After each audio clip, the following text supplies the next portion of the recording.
بسم اللہ الرحمن الرحیم۔ شروع اللہ کے نام سے جو بڑا مہربان اور نہایت رحم کرنے والا ہے۔ السلام علیکم ورحمۃ اللہ وبرکاتہ۔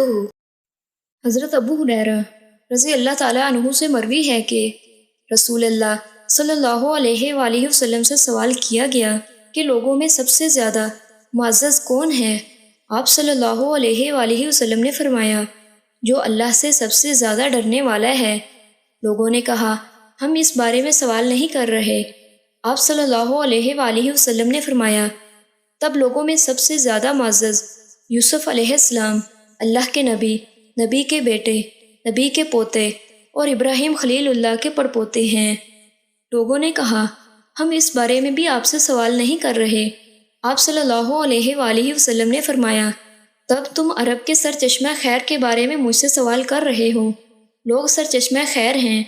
جاہلیت میں بہترین لوگ اسلام میں بھی بہترین یعنی معزز ہیں، جب وہ سمجھ بوجھ حاصل کر لیں۔